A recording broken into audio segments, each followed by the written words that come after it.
en aquest curs de Classroom, que veurem la gestió de classes, també com ho veuen els alumnes, que pot resultar interessant.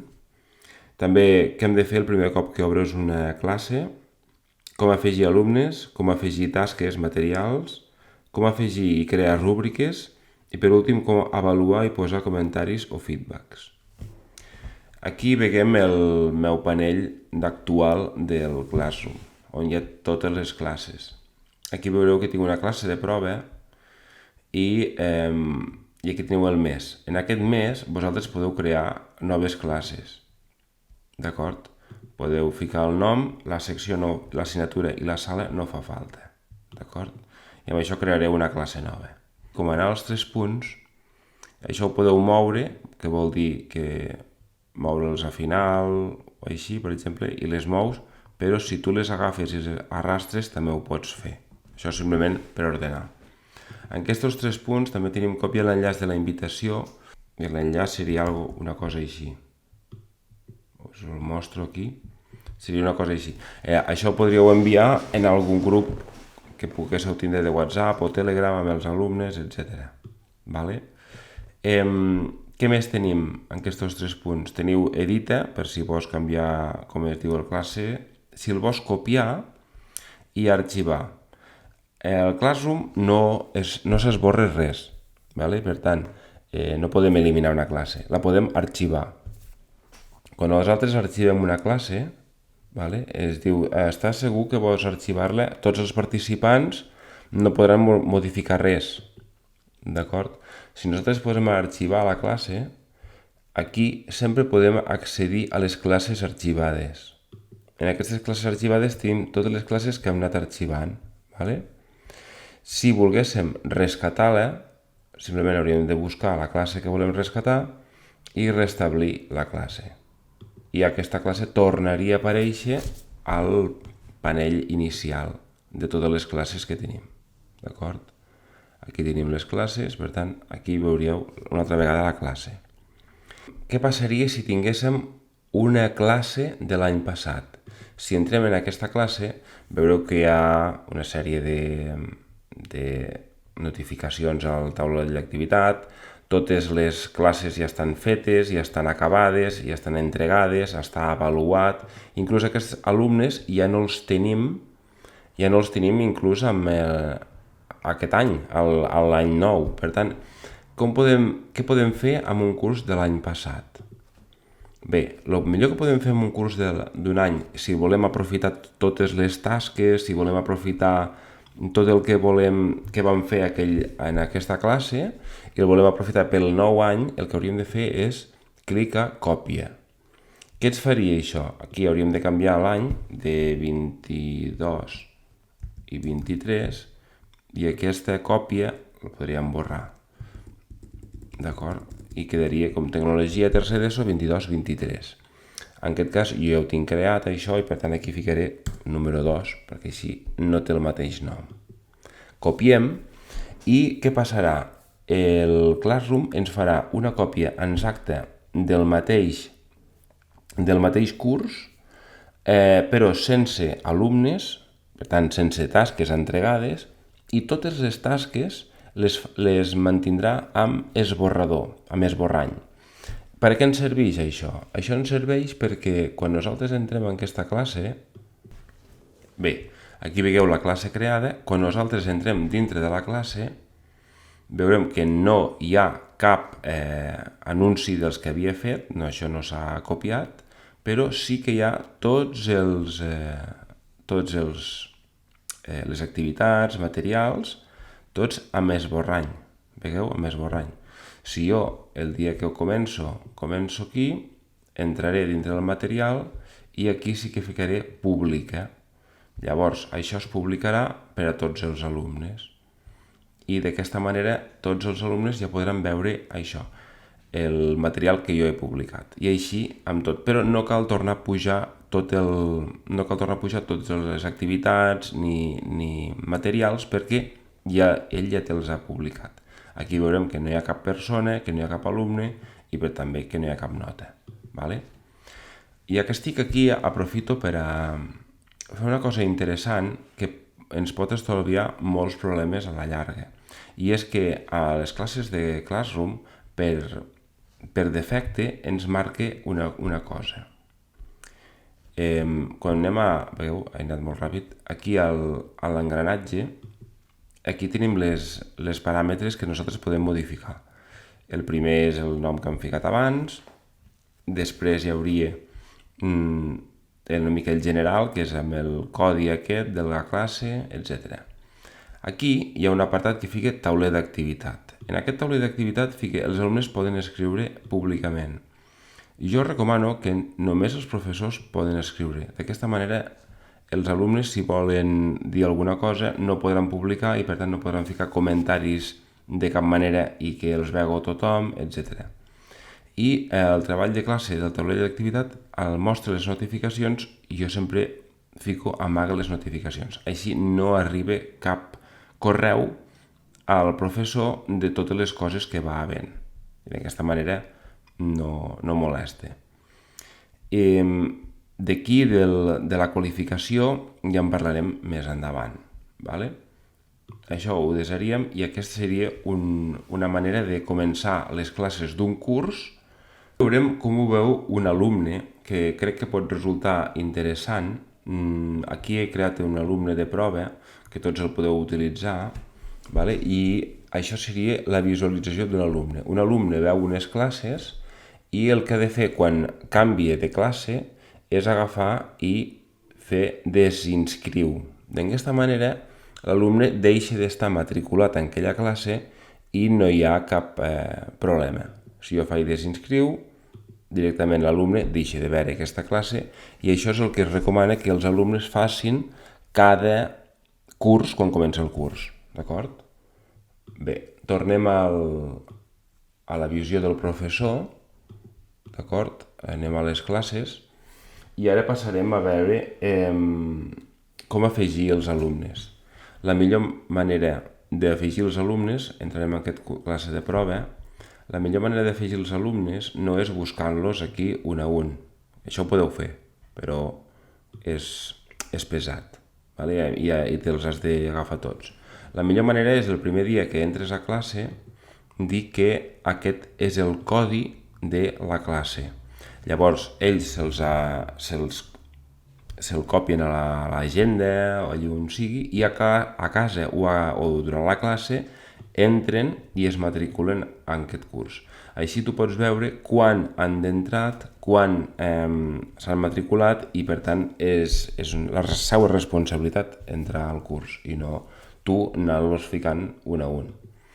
Bé, després, una vegada estem dintre d'una classe, podem crear divers material. Les tasques amb text, preguntes, material i reutilitzar publicacions que ja estan fetes a altres classes.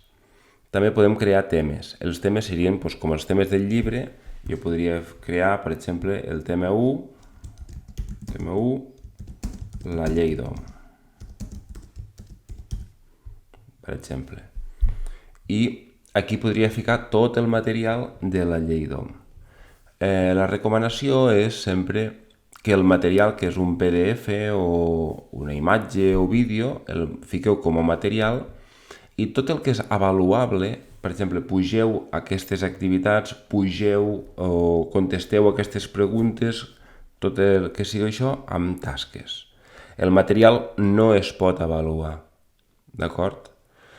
Si seguim amb el CREA, ara el que farem és crear un material. El material no es pot avaluar, és a dir, nosaltres no podem avaluar un material que hem penjat nosaltres. Vale? Pengem un material i aquí podríem ficar, per exemple, documentació sobre la llei d'Ohm.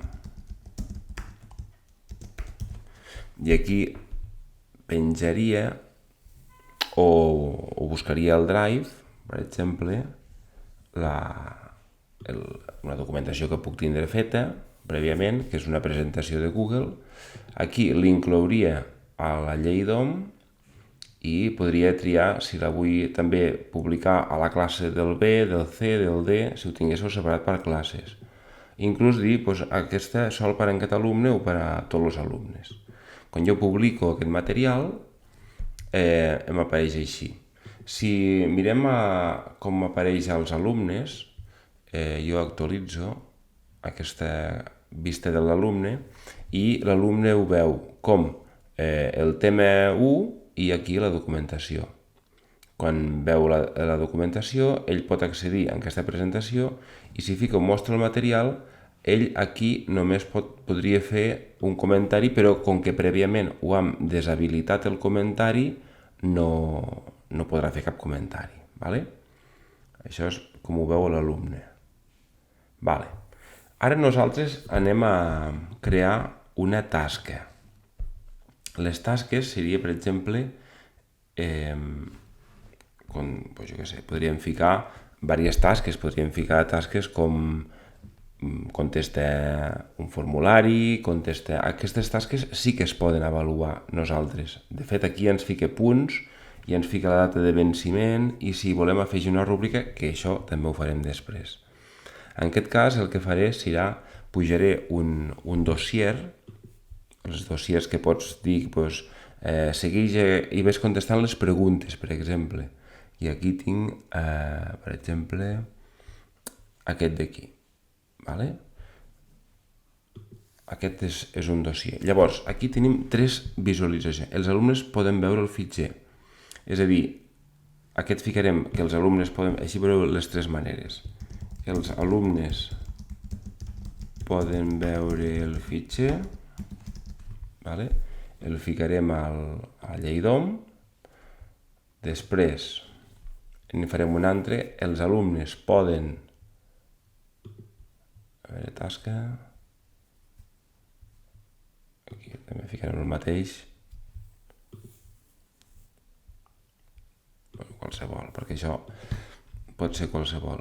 Aquí ficarem els alumnes poden editar el fitxer.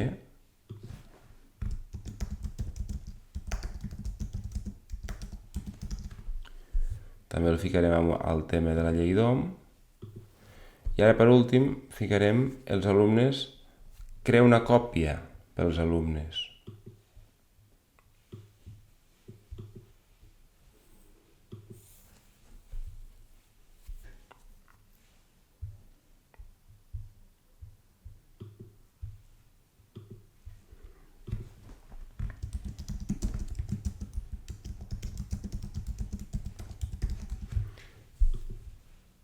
Els 3 són completament diferents i serveixen per a tres tipus de tasques molt diferents. Ara anem a veure com ho veu l'alumne i d'aquesta manera podreu decidir quina és la millor opció per a cada cosa. Fico la vista de l'alumne i actualitzo. Torno enrere perquè estem a la visualització de la... Aquí tenim les 3 tasques. Veieu, el material ho mostra com una etiqueta i aquí ho mostra com un portapapers. Aquí diu, els alumnes poden veure el fitxer. Jo, si sóc l'alumne, fico mostra la tasca i jo puc veure aquest fitxer i llavors l'alumne ha de ficar... Imagina que aquí diu, crea un document, llavors l'alumne vindrà i farà clic a document i automàticament se li crearà un document per a poder començar a treballar. L'alumne de prova ja se'ls fica el seu nom i aquí el nom de l'activitat. L'alumne farà la tasca i quan l'haurà acabat la lliurarà. Veieu aquest botó d'aquí de lliure? S'enviarà un fitxer adjunt per als alumnes poden veure el fitxer. Això és la tasca. Entrega. Una vegada l'alumne ha entregat la tasca, no la puc tornar a editar. Veieu? No puc editar res, no mostra res per editar. He de sol·licitar accés perquè alguna cosa m'he equivocat, però ni puc escriure ni res. Això està bastant bé perquè una vegada entregat no es pot fer cap més canvi. Llavors, els alumnes, l'accés ha caducat, jo no puc, és a dir, si s'havien guardat la pàgina, jo no puc accedir i per tant s'ha de tornar a carregar i està tot molt pensat perquè no pugui guardar i poder fer cap canvi. Aquí hauria d'anul·lar l'enviament i, per tant, quan faig el canvi, torna a l'entregar. D'acord? Molt bé. Bé, anem a veure ara la segona opció, que és poden editar el fitxer. Quan mostro la tasca, jo, quan accedeixo a aquest fitxer, jo ara sí que el podria canviar. Podria ficar qualsevol cosa, que de l'altra manera sol el podria veure el fitxer. D'acord?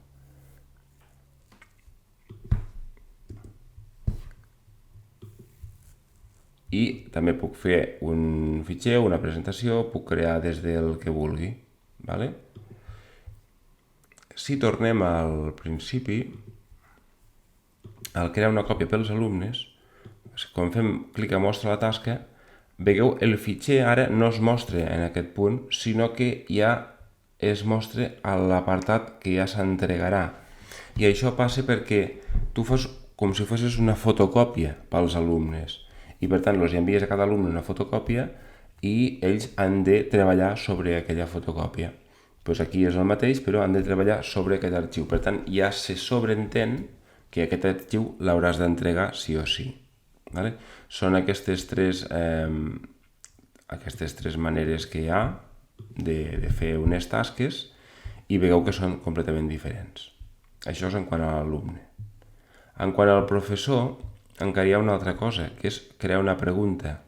Les preguntes són avaluables, però no són, com els formularis de Google, autoavaluables. És a dir, sabeu que un formulari de Google tu li fiques que sigui un test i si una resposta és incorrecta ja et compta malament i si és correcta et compta bé. A les preguntes no passa això. A les preguntes jo puc fer una pregunta, digues quina és la utilitat de la llei d'OM, per exemple. I ells aquí haurien d'escriure. Això no s'autocorregeix. I puc afegir vídeos, i puc afegir altres coses. Aquí també tenim uns paràmetres bastant interessants. Puc afegir a un tema, com a sempre. I els alumnes es poden respondre entre ells. Els alumnes poden editar les respostes. Jo crec que és millor que cadascú respongui les seues coses i tu crees la pregunta. Llavors, quan això ho veuen els alumnes, automàticament els alumnes veuen, mostra la pregunta i aquí veuen quina és la utilitat de la llei d'OM. La llei d'OM serveix per... I una vegada entregues, no es podrà modificar. Llavors, jo com a alumne puc fer un comentari al professor. Això és el que et permet la pregunta. D'acord? Llavors, com a professor, quan hauria entregat aquí, mostraria la pregunta i veuria qui l'ha entregat l'alumne de prova i m'ha contestat la llei d'OM i aquí és on jo podria ficar la nota, però no s'autocorregeix, com els formularis de Google, d'acord? Aquestes són els tipus de tasques que podeu crear. I si voleu reutilitzar una altra publicació, podríeu simplement anar a una altra classe que tinguéssiu i, per exemple, aprofitar aquesta de com començar, reutilitzar-la. I aquí et ficaria el mateix que hi ha en aquest de com començar i al publicar automàticament ja se t'importa tot el fitxer. I et diu que és d'impressió 3D perquè és el curs d'on ho he agafat. Creació de rúbriques. Quan nosaltres fem crear una tasca nova, per exemple, crea una presentació sobre la llei d'OM, d'acord? Nosaltres podem crear una rúbrica. Aquí el tema ficarem a la llei d'OM, els punts ho veurem després, i aquí podem crear una rúbrica. Podem crear la rúbrica des de zero, reutilitzar una rúbrica que ja tenim o importar inclús un full de càlcul. Comencem creant una rúbrica, d'acord? Una rúbrica, en aquest cas, el que estem dient és tu prepares uns criteris i a aquests criteris li fiques uns indicadors de nivell. Vale? Podem establir l'ordre descendent o ascendent. Això és... I podem inclús utilitzar la puntuació. En aquest cas, per exemple, ells han de fer una presentació.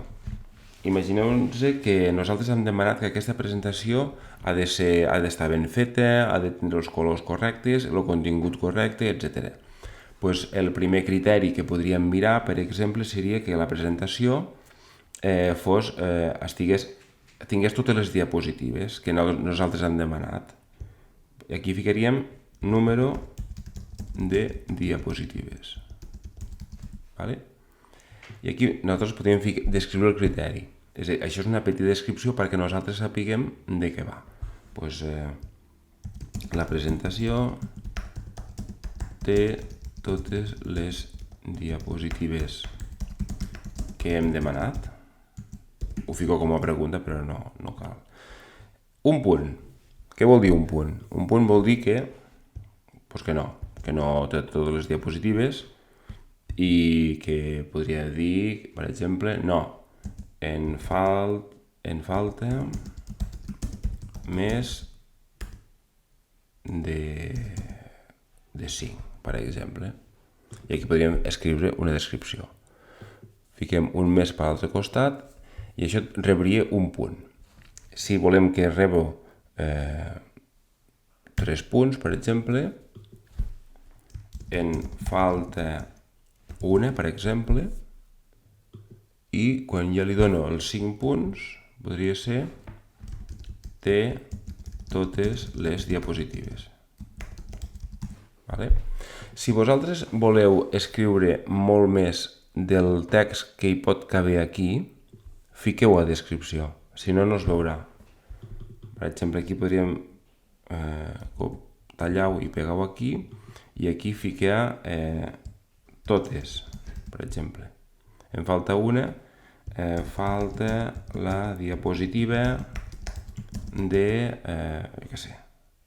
dels gràfics. I aquí, veu, potser és massa llarg,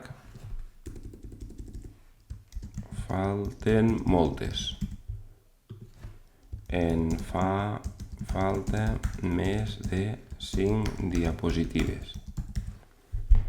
Aquest seria una puntuació de 5-3-1, que m'he inventat ara, que no té cap sentit del món, però bueno, o podríem fer 1, 2 i 3, i no sé, això cadascú sap com ho vol puntuar. En tot cas, el punt majoritari és el punt que aquí dalt et fique. Per tant, ara és sobre 3. Per tant, ara hauríem de afegir un criteri i en aquest cas hem parlat del número de diapositives, aquí podem fer la combinació de colors. Combinació de colors, jo què sé, si voleu puntuar.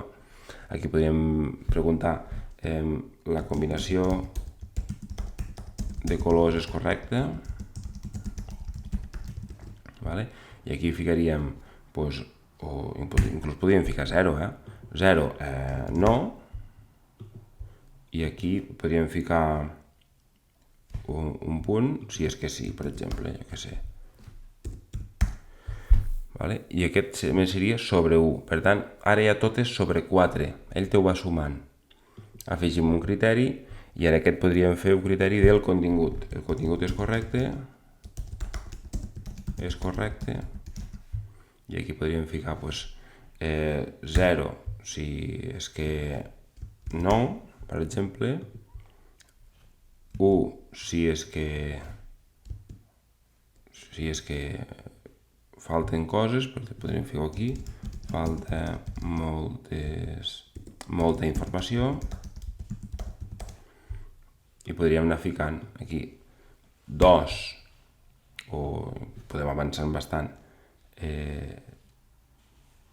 si hagués fins a 6, per tant 4 seria sí. Ficarem quasi tota la informació és correcta.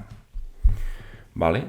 Llavors això s'aniria cap a 4 i 1 i 3 s'aniria fins a 8, i ara podríem ficar un últim criteri que seria, doncs jo què sé, doncs té alguna originalitat, i aquí ficaríem 1 si és que poca, i 2 sí, alguna, per exemple. I ara sí que seria sobre 10. Vale? Quan nosaltres desem aquesta publicació sobre la llei d'OM, ells, per exemple, diu crear una presentació sobre la llei d'OM. Nosaltres no podem obligar aquí que ja se'ls hi creo. Això ho han de fer ells, d'acord? Creem la tasca i ara veurem com ho veu l'alumne. Afegim aquí l'alumne, anem al treball de classe,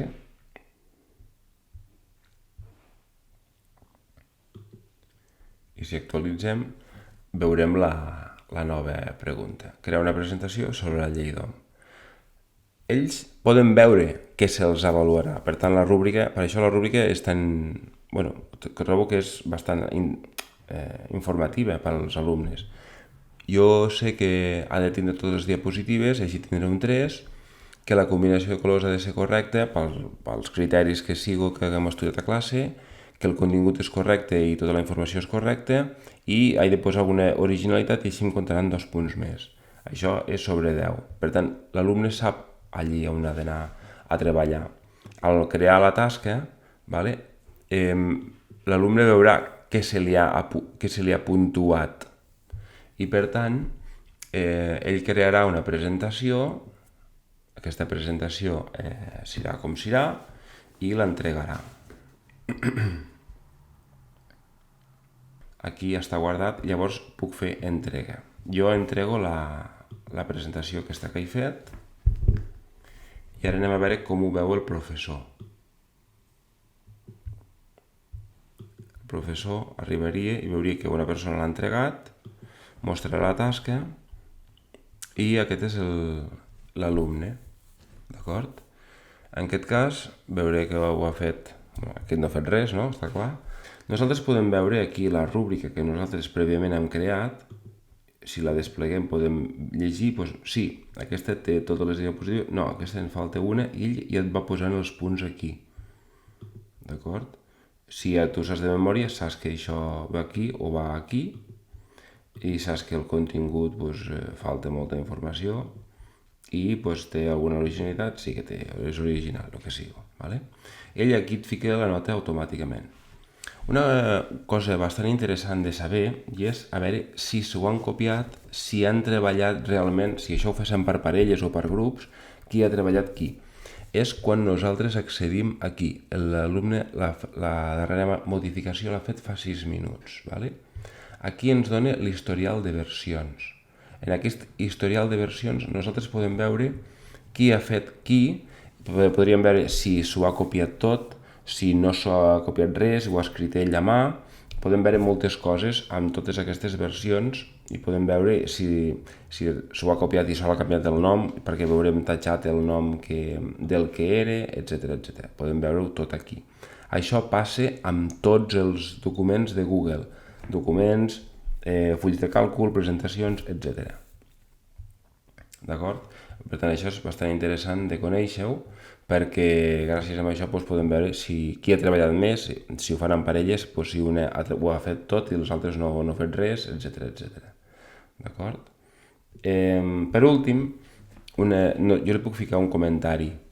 Li puc ficar un comentari dient-li, per exemple, que molt bé, però has de treballar més. Vale?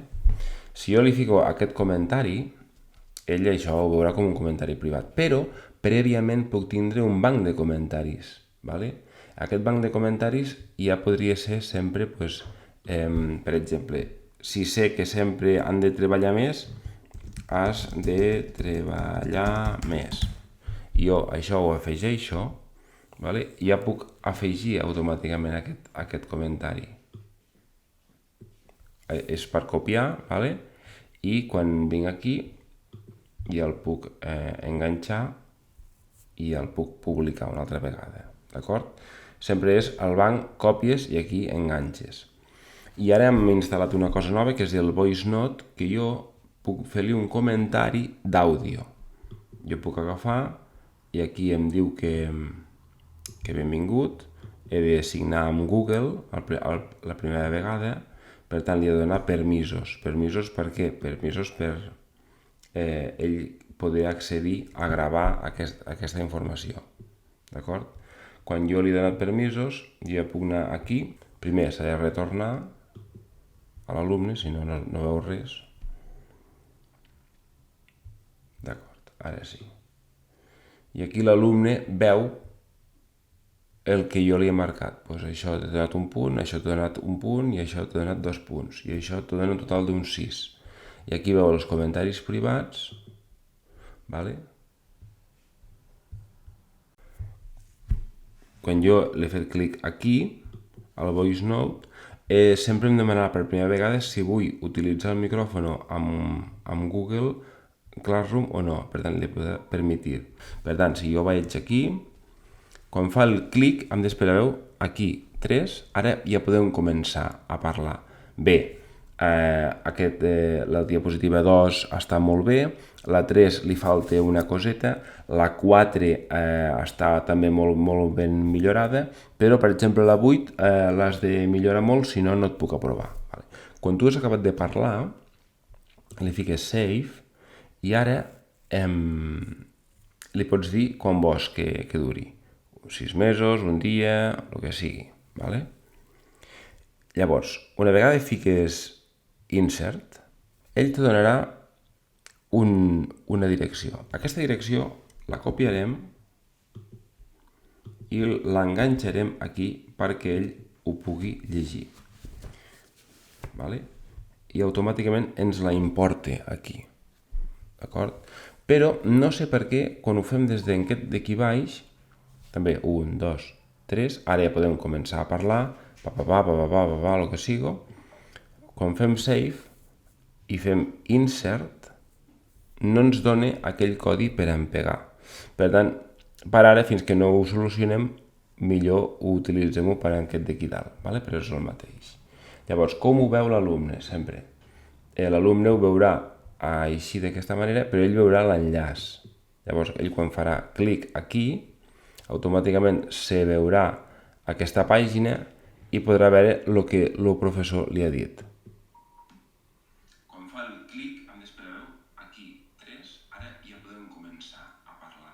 Bé. No sé si ho sentiu, però sempre et fa un pip, aquest bip, al principi, i per tant no pots començar a parlar perquè si et comences a parlar, el bip tallaria el que tu estàs dient. D'acord? En tot cas, el que us volia mostrar és com ho veuran ells. Finalitzant, anem a veure l'apartat de les configuracions, el que ens quedava, el de qualificació. Aquest apartat de qualificació, jo personalment el tinc sempre sense nota global, que és el que et ve per defecte, però us explicaré què vol dir el de puntuació total i notes ponderades per categoria.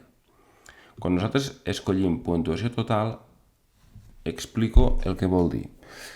Tu pots tindre una activitat que val 13, l'altra activitat que val 25, l'altra activitat que val 30, i ell el que et farà és una mitjana de totes i et donarà la puntuació total. Per això et fica puntuació total, però vindria a ser la mitjana. En canvi, si tu fiques notes ponderades per categoria, has d'afegir unes categories. Per exemple, podríeu tindre la categoria d'examen, que podríem valdre tots els exàmens, jo què sé, el 40%, podríem tindre de categoria la participació, que podria ser, per exemple, el 20%, podríem tindre una altra categoria de treballs, que podria ser el 40%. Ara sí, ara dona 0. Quan nosaltres tenim el 100%, les notes ponderades per categoria, cada tasca que nosaltres posem, cada tasca ha de tindre una categoria. Per exemple, aquesta tasca serà un examen. I per tant, totes les tasques examen seran el 40% de la nota. Totes les tasques de participació, com aquelles preguntes que hem vist, podrien ser el 20%. I tots els treballs que vagi entregant podrien sumar el 40%. Tot sumat farà el 100% i és la nota que traurà. Aquí podeu veure si mostrar la nota global als alumnes, si la voleu mostrar o no la voleu mostrar.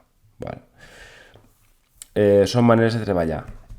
He vist per internet que hi ha gent que aquí fica la categoria de primera preavaluació, primera avaluació, segona preavaluació, segona avaluació, i van marcant el 100% allí on estan, els altres a 0 i la primera preavaluació seria 100%. Quan canvia a primera avaluació, canvia el 100% i els altres 0%. I d'aquesta manera sempre la nota global els diu la nota que han de ficar al trimestre. Són maneres, són idees que poden funcionar o que no. I bé, aquesta seria una mica un curs ràpid per a professors de Classroom. D'aquesta manera ja podeu començar a perdre la por, provar de fer rúbriques, comentaris amb feedback, etc. Moltes gràcies.